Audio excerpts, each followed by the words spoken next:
अस्सलाम वालेकुम एवरीवन, उम्मीद है आप सब खैरियत से होंगे। अच्छा जी, आज हमारा करंट अफेयर में आज हमारा टॉपिक है एससीओ समिट यानी कि शंघाई कोऑपरेशन ऑर्गेनाइजेशन। तो डिस्कस करने जा रहे हैं हम अबाउट शंघाई कोऑपरेशन ऑर्गेनाइजेशन। तो सबसे पहले हम बात करेंगे इसकी समिट की जो अभी रिसेंटली हुई है अक्टूबर में 2024 में, जो कि जिसकी ड्यूरेशन थी 15 अक्टूबर टू 16 अक्टूबर। ठीक है, अगर हम इसके मेंबरान की बात करें तो Uzbekistan, Russia, China, India, Pakistan, Kyrgyzstan, Tajikistan, Belarus, Iran, Mongolia and Turkmenistan. ठीक है, ये वो मेंबर कंट्रीज़ हैं जो इस वक्त एससीओ के पार्टिसिपेंट्स हैं। इसके अलावा अगर हम न्यू मेंबर की बात करें, जीके का क्वेश्चन भी है ये, न्यू मेंबर जो जिसने रिसेंटली ज्वाइन किया है 2024 के अंदर बेलारूस है। ठीक है, जब ये स्टार्ट हुई थी, ऑर्गेनाइजेशन इस्टेब्लिश हुई थी, तो 2001 में इसके टोटल 9 मेंबरान थे। ठीक है, अगर हम बात करें इसकी जो सबसे पहली समिट हुई है वो अभी रिसेंटली पाकिस्तान में, यानी कि पाकिस्तान की पहली समिट है जिसको उसने होस्ट किया है एससीओ की समिट को। ठीक है, अब सबसे बड़ा कंसर्न था सिक्योरिटी का, क्योंकि तकरीबन 900 से ज़ायद डेलीगेट्स आने थे अदर कंट्रीज़ से। तो पाकिस्तान के लिए बहुत बड़ा चैलेंज था, क्योंकि जब से 2009 में श्रीलंकन टीम पे एक अटैक हुआ था, टेररिस्ट अटैक, उसके बाद कोई भी इंटरनेशनल लेवल की ट्रीटी, कोई भी होस्टिंग, इस तरह के कोई भी इवेंट पाकिस्तान में नहीं हुआ। ख़ास तौर पे इंटरनेशनल क्रिकेट जो है वो बैन हो गई थी पाकिस्तान में। तो अब ये पाकिस्तान के लिए बहुत बड़ा चैलेंज था। इतनी बड़ी समिट होने जा रही है और उसमें तकरीबन 900 से अबव डेलीगेट्स आएंगे, उनको सिक्योरिटी फ्राहम करना। अभी रिसेंटली जो पाकिस्तान को सिक्योरिटी कंसर्न है, एक तो प्रोटेस्ट हैं जो पीटीआई गवर्नमेंट की वजह से अवाम प्रोटेस्ट कर रही है इमरान खान की रिहाई के लिए। दूसरे ब्लोच इंसर्जेंट्स हैं कराची के अंदर, बहुत ज़्यादा इंस्टेबिलिटी है। फिर रिसेंटली 2 चाइनीज़ की डेथ होती है, उनको टेररिस्ट अटैक में उनको मार दिया जाता है।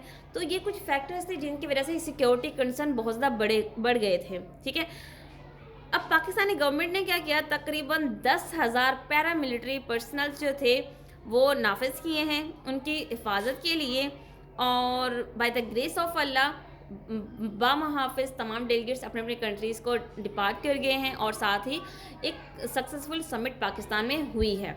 ठीक है, ये तो था एक थोड़ा सा सिनेरियो। अब हम बात करेंगे समिट के हवाले से। अगर हम बात करें 2024 के थीम की, तो इसका थीम था one earth, one family, one future.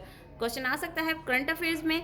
इसके अलावा अगर हम बात करें पाकिस्तान और इंडिया की, तो पाकिस्तान और इंडिया दोनों ने एक साथ इस ऑर्गेनाइजेशन को ज्वाइन किया था 2017 के अंदर, और फुल मेंबरशिप इनको 2017 में मिली थी, इंडिया एंड पाकिस्तान को। ठीक है, अगर हम बात करें इसकी शंघाई की, तो पहले ये था शंघाई 5। ठीक है, 1996 के अंदर, फिर इसको बदल दिया जाता है 2001 के अंदर शंघाई कोऑपरेशन ऑर्गेनाइजेशन यानी कि एससीओ के नाम से।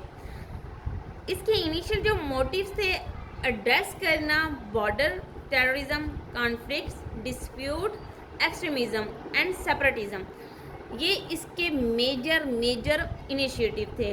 एससीओ का मकसद क्या था, बॉर्डर डिस्प्यूट्स को ख़त्म करना, टेररिज्म को काउंटर करना, एक्सट्रीमिज्म एंड सेपरेटिज्म को ख़त्म करना। ठीक है, अब इनके कुछ इनिशिएटिव बढ़ गए हैं। अब उनका जो टिल्ट था वो बढ़ गया है, चला गया है इकोनॉमिक स्टेबिलिटी की तरफ, साइंटिफिक एंड टेक्नोलॉजी की तरफ, और कल्चरल कोऑपरेशन की तरफ। ठीक है, कहते हैं कि ये जो एससीओ है, शंघाई कोऑपरेशन ऑर्गेनाइजेशन, ये कनेक्ट करती है साउथ एशिया को विद सेंट्रल एशिया। इनका मेजर मकसद है economic cooperation and global trade challenges से निपटना और ट्रेड इनिशिएटिव को बढ़ाना। अब इस मद में 2 प्रोजेक्ट्स हैं जो बहुत ज़्यादा इम्पोर्टेंट है। फर्स्ट है BRI belt and road initiative, दूसरा है international north south transport corridor INTSC। ये वो इनिशिएटिव हैं जो शंघाई कोऑपरेशन ऑर्गेनाइजेशन ने लिए हैं। अगर हम बात करें प्राइम मिनिस्टर शहबाज शरीफ की, तो पाकिस्तान को रिप्रेजेंट किया था शहबाज शरीफ ने। उनका कहना है कि सबसे ज़्यादा अगर हमने रीजन में स्टेबिलिटी लेके आनी है, क्योंकि हम बात करें अदर ऑर्गेनाइजेशन की, अगर ब्रिक्स की हम बात करें, ब्रिक्स वो उसमें मेंबर कंट्रीज़ हैं, वो अलग अलग जगहों से, अलग अलग कॉन्टिनेंट से उसके अंदर कंट्रीज़ है। बट अगर हम बात करें एससीओ की, तो एससीओ मिलकर एक रीजन बनाता है। अगर अब हम पाकिस्तान के मैप को देखें या वर्ल्ड मैप को देखें, तो सबसे पहले इसके मेंबरान में ईरान पाकिस्तान के साथ है, अफगानिस्तान, चाइना, रशिया और सेंट्रल एशियन कंट्रीज़, ये सारे कंट्रीज़ अब मिलके क्या बनाते हैं, रीजन बनाते हैं। तो ये एक रीजनल ऑर्गेनाइजेशन है। तो शहबाज शरीफ कहते हैं कि अगर हमें रीजन में डेवलपमेंट चाहिए, सिक्योरिटी चाहिए, पीस एंड प्रॉस्पेरिटी चाहिए, तो हमें BRI एंड INSTS पे फोकस करना होगा। ठीक है, इससे क्या होगा, हमारी सिक्योरिटी बढ़ेंगी, हमारी इकोनॉमी बेहतर होगी और स्टेबिलिटी पॉसिबल हो सकेगी। ठीक है, इसके बाद अगर हम बात करें international north south transport corridor की, तो इसका चाइना फ़िलहाल हिस्सा नहीं है।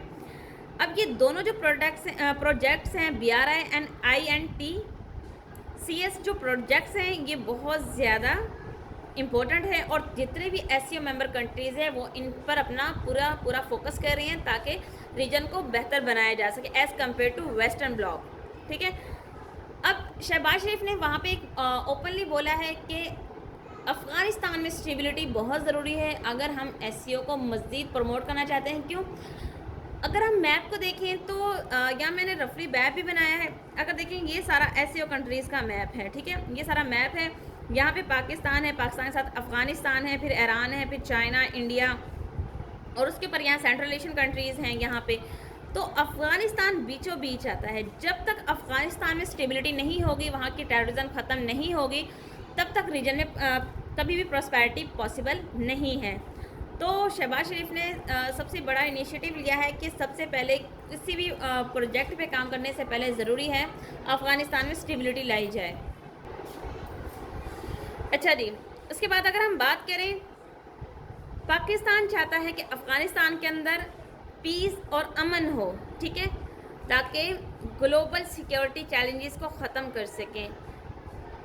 इसके अलावा चाइना ने सबसे बड़ी जो नीड इस चाइना की है वो सिक्योरिटी ही है। क्यों? क्योंकि चाइना को वेस्ट से भी ख़तरा है, चाइना को US से ख़तरा है, तो चाइना चाहता है कि उसकी सिक्योरिटी पॉसिबल हो। जी जिनपिंग कहते हैं कि हमें सिक्योरिटी फ्रेमवर्क इंट्रोड्यूस करवाना चाहिए, तो उन्होंने इंट्रोड्यूस करवाया था 2022 के अंदर समरकंद डिक्लेरेशन, या समरकंद में जो समिट हुई थी तब ये बात उन्होंने इंट्रोड्यूस करवाई थी कि हम सिक्योरिटी फ्रेमवर्क डिज़ाइन करेंगे। ठीक है, जो कि सेंट्रल एशिया के लिए बहुत ज़्यादा इम्पोर्टेंट है। इससे क्या होगा, regional connectivity, stability, supply chain और ट्रेड रिलेशन जो वो क्या होंगे, स्ट्रॉन्ग होंगे। और ये ली क्यों के वर्ड्स हैं। फोकस करते हैं regional connectivity, stability, supply chain, trade relations वगैरह पे फोकस करते हैं ली क्यों। रोल ऑफ रशिया की अगर हम बात करें एससीओ में, big fall due to Ukraine conflict, हमने बात पहले भी डिस्कस की थी कि रशिया को इस वक्त बहुत बड़ा डाउनफॉल नज़र आ रहा है। क्यों? क्योंकि यूक्रेन वॉर की वजह से उसकी तमाम की तमाम रिसोर्सेज, उनका जो उनका जो सारा फोकस है वो सारा के सारा रशिया और यूक्रेन की वॉर पे है। तो वो स्टेबिलिटी या फिर किसी भी नए प्रोजेक्ट या नए इनिशिएटिव में as compare to other countries वो कोऑपरेट नहीं कर सकते। ठीक है, इसके अलावा इन्होंने एक और initiative independent payment system introduce करवाना चाहते हैं। ठीक है, और इंडियंस एम्बिवेलेंस वो कहते हैं कि close to US and Japan. अब इंडिया डबल गेम खेल रहा है, वो इधर एससीओ का भी मेंबर है, वो ब्रिक्स का भी मेंबर है और चाइना का भी हमायती है, US का। तो कहते हैं कि इंडिया के जो टाइज हैं वो US के साथ और जापान के साथ बहुत ज़्यादा स्ट्रॉन्ग है और ये दोनों कंट्रीज़ ही चाइना के बिल्कुल ख़िलाफ़ हैं। इसी सिलसिले में जयशंकर जिन्होंने रिप्रेजेंट किया था एससीओ मीटिंग में इंडिया को, तो क्रिटिसाइज़ करते हैं यूनाइटेड नेशन सिक्योरिटी काउंसिल को। इंडिया पाकिस्तान की जो टेंशन है उन पे भी इन्होंने बात की है और इनको रिड्यूस करने की तरफ उन्होंने फोकस किया है। ठीक है, फिर उन्होंने कुछ नए इनिशिएटिव लिए हैं लाइक इन्वायरमेंटल प्रोटेक्शन,